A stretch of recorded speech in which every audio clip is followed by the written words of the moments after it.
history. I started with a mushroom, I don't know when it was, 10, 12 years ago.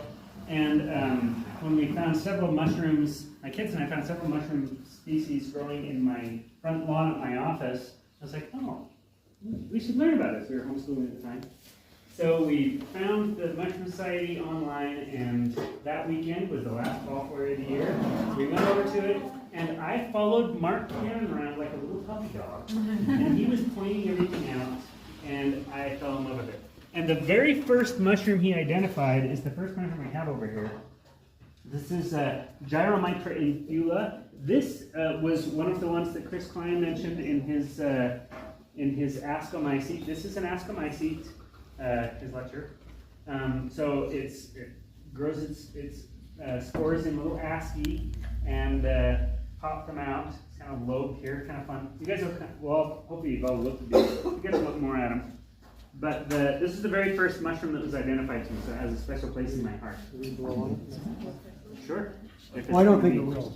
No. If you find ascomycetes, they're nice and fresh, and you just breathe on them gently. Sometimes you will see them release the spores in mass, and so you just get kind of a cloud.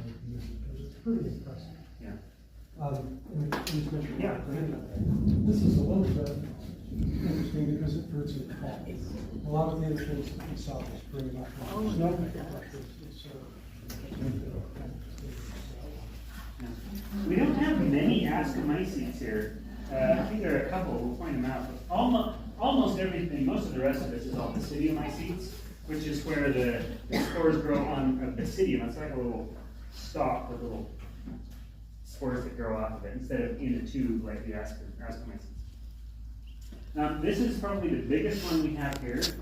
I'm not sure who collected this. This is Neolentinus ponderosus. This usually grows in a year when it's dry. Sometimes this is the only big fleshy mushroom we'll find because it tends to grow even when it's pretty dry. Ponderosus, because I've seen these that are this big, even here in Utah, and they're really tough, fleshy, but edible.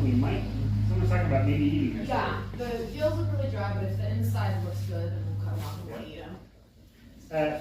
This mushroom is one of the deadliest mushrooms, not to people, but this is Armillaria solidipes or Ostoyae. I'm not sure which is the correct term right now. Go with Armillaria. Armillaria. So the reason I say this is deadly is because these kill trees, and there's humongous amounts of these in the Pacific Northwest, killing whole swaths of forest.